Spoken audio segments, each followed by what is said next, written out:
Okay, imagine this. London's O2 Arena packed to the rafters, buzzing like a beehive on espresso. And bam! Out walks Trevor Noah, smooth as silk, grinning like he's about to set Buckingham Palace on fire. With words, of course. Before anyone can even sit down, he throws the first jab. Royal fever has officially taken over the city, and Trevor? Oh, he's not here to bow and curtsy. He's here to gatecrash the monarchy's little fairy tale. Don't forget, he's a prince, okay? So to him, she's not the Queen of England in her palace. She's just granny in her house with the grandma smell, all right? I mean, we do have paparazzi. It's just they don't have cameras. Yeah.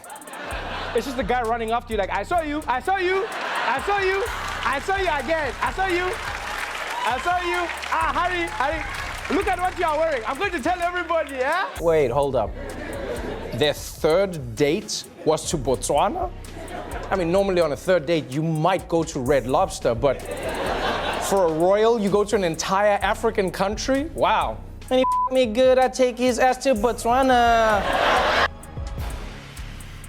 You can practically hear those Buckingham Palace curtains twitching. He kicks it off by reminding everyone, royal weddings, supposed to be magical, pristine, and choreographed like a Disney movie. But Harry and Meghan's wedding? Oh honey, it was a global soap opera. Hats flying, horses parading, people throwing shade like it's confetti. And Trevor? He ain't buying the fairy tale. He spins the palace into a glorified break room full of crumpets and awkward glances. Suddenly, the grandeur of the monarchy feels more like The Office, but with crowns. This is so amazing. So many of you here to see me, huh?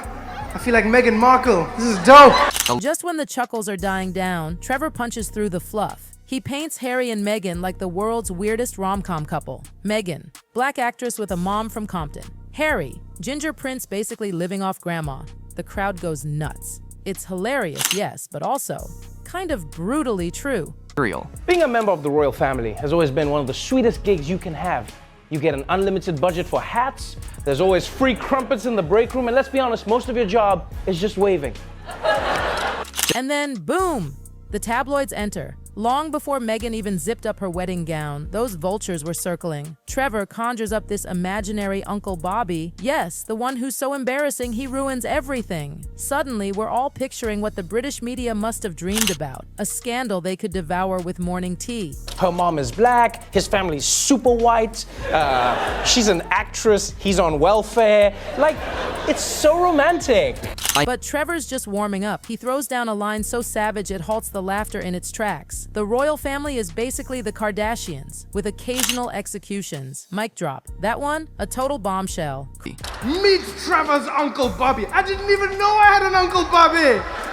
Well, now you do, and he shits his pants. But Trevor... Crowd, screaming, palace aides, probably choking on breath mints. Trevor's just getting started. He's got jokes aimed at racism, avocado toast, and even sweet old Queen Elizabeth getting dragged into a hip-hop video. No mercy, baby. And right now, Fleet Street, the bloodthirsty tabloid machine, oh, it's about to get flamed. Because the second Meghan walked into that palace, the press sniffed blood. It wasn't just gossip anymore. It was warfare. The same media that treated Kate like a Disney princess suddenly turned Meghan into public enemy number one. Trevor felt that shift in the air, and then he sets the stage. He jokes about Meghan's relatives grabbing a mic at Windsor ready to spill every messy family secret. You could almost hear 1,000 press cameras powering up. The British royal family. They're like the Kardashians with an occasional crap. The crowd laughs, but there's an edge now. Everyone knows that punchline might be tomorrow's headline. Then Trevor rewinds to the start of their love story. The beginning should have been dreamy, right? But no. Instead, Meghan wakes up to a tabloid screaming, straight out of Compton. Like, excuse me? Private schools, California suburbs, but sure, go ahead and erase all of that because she's black. Trevor throws that headline in our faces, daring us to laugh, groan, and recognize the racism buried in the ink. Honesty. I'm not gonna lie, I was glad that it was the white side of Meghan families that was, I'm not gonna lie. We could not handle that as black people. That is the last thing we needed. It just keeps getting worse. While most couples might go to Olive Garden for date 3, Harry takes Meghan to Botswana. Yep, a whole ass country. Trevor milks it. A prince buys a nation like we buy breadsticks. Everyone laughs, but deep down, It's a bitter truth. The press didn't know what to do with black joy. Like this one from the Daily Mail that read, Harry's girl is almost straight out of Compton. Then, y'all, Trevor goes there. That hideous BBC tweet, a chimp in a coat captioned as the royal baby. Disgusting. Trevor doesn't let us look away. He shows us the rot still lurking behind royal polish. The gasps? Loud. The truth? Louder. Their third date was to Botswana? I mean, normally on a third date, you might go to Red Lobster, but for a royal, you go to an entire African country? Wow. When he me good, I take it to Botswana. When he me good, he take my to Botswana. And the avocado scandal? Yes, you heard that right. Kate eats avocado toast. She's the epitome of wellness. Meghan eats it. Suddenly, she's single-handedly destroying the planet. Trevor stacks every over-the-top headline until that guacamole feels like a loaded weapon. The hypocrisy? So thick you could spread it on sourdough. A British DJ has been fired for a controversial tweet about the royal baby.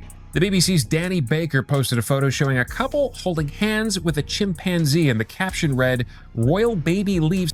By now, civility is out the window. Trevor's slicing the monarchy open like a surgeon. The mystique is gone. What's left? A family sweating under the glare of satire. He leans in and drops the biggest tease. Rumor has it Trevor once wrote a joke so brutal the palace destroyed the tapes, and baby, the fuse is lit, the cannonball is coming. When Kate was pregnant, the Daily Mail said, pregnant Kate tenderly cradles her baby bump.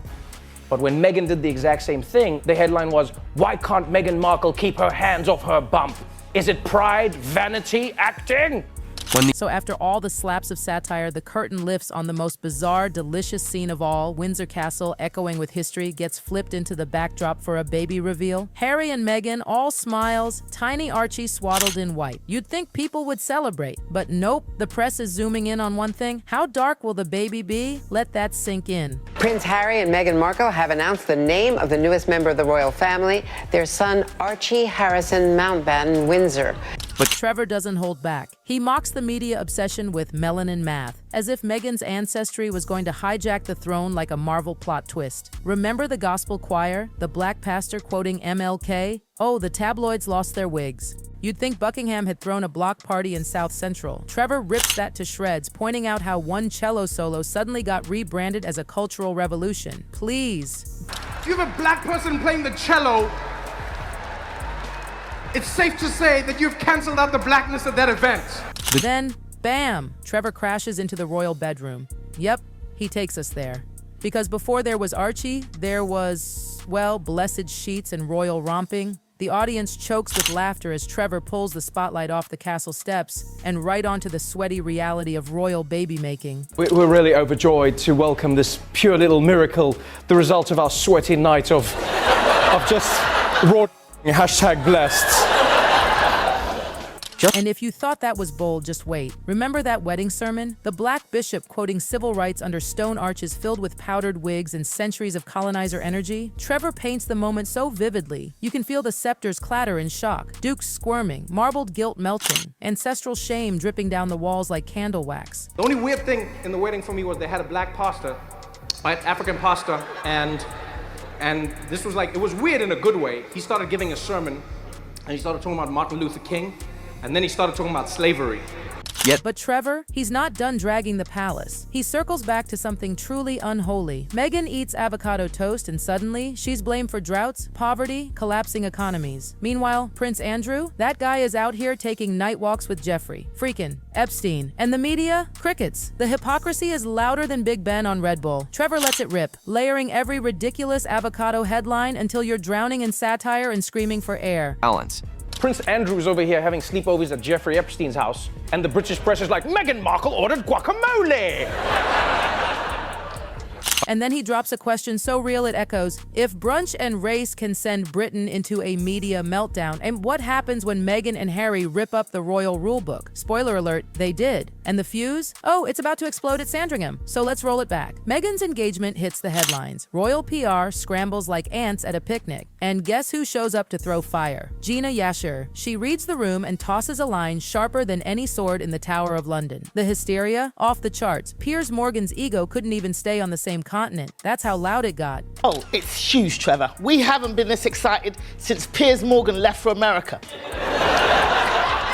And Trevor, he jumps right on that rhythm. Meghan is American. She's divorced and, gasp, she's black. You could practically hear the monarchy clutching its pearls, teacups rattling in their bone-white hands. Those three facts were a Molotov cocktail to centuries of tradition, and Trevor throws it right back at them. He exposes how the press dressed racism in pearls and called it concern, unroyal, unconventional, broken home. Oh, please, we know what you're really saying. They mean unwelcome. They mean not white. Trevor then nukes the royal hypocrisy with a single sizzling line. Queen Elizabeth married her own cousin. Cue the sound of monocles popping and tiaras sliding off heads. Everyone's so busy judging Meghan's family tree, while the royal one's doing double loops like a roller coaster. Then comes the moment the monarchy never saw coming. Harry and Meghan say thanks, but no thanks. They posted on Instagram. I mean, how Gen Z can you get? They didn't call a press conference. They didn't send a scroll tied to a raven. Number, just a square post, clean caption, and boom, we out. The Queen's entire staff probably fainted into their velvet chairs. Yes, the Duke and Duchess are now podcasters. Trevor nearly explodes laughing. Royals with a podcast? The same people who used to communicate by royal proclamation and balcony waves are now doing Spotify intros? The irony is thick enough to butter toast with. And don't worry, Trevor leans all the way in. He cracks that nothing screams revolutionary like two former royals discovering the same job college freshmen do between pizza orders and panic attacks. But Meghan and Harry, they weren't stopping with podcasts. Then came the Disney deal. Trevor sets the scene. Meghan poised behind a Disney mic, doing voiceovers while wearing a tiara. Meanwhile, Harry's on the Lion King red carpet, not as a royal, but as her agent. Clipboard in hand, pitching his wife's talent like a dude hawking mixtapes in Times Square. Hey, have you heard her voice? She's incredible. Want to book her for a meerkat role? Like, are we really here? Yes. We are, and it's hilarious. Centuries of royal reserve shattered by a red carpet hustle. But don't get it twisted, Trevor's not mocking the grind. He's celebrating it. Because love will have you cold pitching a Disney exec with paparazzi in your face. And that's romance. That's real. But then, thunderclap. The Queen claps back again. She says they can't be Sussex Royal anymore. That brand? Done. She slices royal like it's mold off her tea biscuits. Trevor envisions her doing it with the flair of a kitchen samurai. That name? Wiped? Their website? Redone? Every mug, every banner, every organic candle label. Scrubbed. Trevor calls it what it is. The monarchy trying to turn Harry and Meghan into store-brand royalty. And then, this is where it gets extra petty, he jokes that tourists will get so confused they'll ask, which Harry and Meghan? The ones from Tennessee? Like royal clout downgraded to Etsy tier. But even that couldn't stop the power duo, because while the Queen's nib scratched out royal, the couple built something bigger, a brand not tied to a crown, but to charisma. Then Trevor hits the point that really slices deep. The palace thought it was removing their power, but all it did was make them limitless. They've got podcasts, books, Netflix deals, Meghan narrating Disney animals, and people eating it up. And just when you think the Queen might wave a white flag, the palace does what any outdated brand does when cornered. They try a diversity hire. Cue the rollout. The royal family is hiring a chief diversity officer. Trevor's eyebrow shoots up faster than a corgi spotting bacon. He mocks it like a late-night infomercial. Introducing the new face of progress, white, male, British as dry toast. And he brings in his buddy Michael Costa to play this hilariously smug diversity czar, who sounds like he sells scepters on QVC. Costa pops on, waving like he just inherited a plantation and thinks it's a timeshare. Trevor grills him, and Costa's plan? Invite non-white countries to become British again. Boom! Instant diversity. You can hear jaws drop between shrieks of laughter. Colonialism with a rebrand? Yes, apparently that's the new strategy. But Trevor doesn't let the crown off the hook that easy. He points to the Queen's personal record, 70 years on the throne. And how many dog breeds has she had? One. Just corgis. Trevor turns it into the most brutal diversity roast in the show. If even the dogs lack variety, what are we even doing? The crowd's roaring.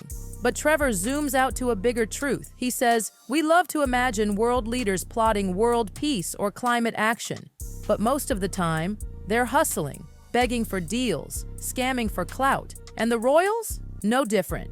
Then comes the final explosion of fantasy. Trevor envisions Harry joining the Real Housewives of Beverly Hills, Meghan rejoining showbiz, champagne flying, vegan sushi on the floor, royal drama at brunch. He's already casting Harry's confessionals under ring lights. And the sponsorships? Oh, they're coming. He pictures ad reads for mattresses with codes like Blue Blood 2020. Imagine falling asleep on memory foam because a prince told you to. Madness, delicious madness. But behind all that, a flicker of something soft. Trevor remembers that red carpet moment. Harry, no crown, no staff, just a man hustling for his wife. And he calls it what it is, husband goals. And then, the cherry on this royal roast sundae. Trevor spins the most savage imaginary convo. Harry trying to explain podcast ad reads to his grandma. The queen looks him dead in the eye and goes, "What is it that you do exactly, Harry?" Trevor flips it. Harry, stunned, fires back. "What is it that you do exactly, Grandma?"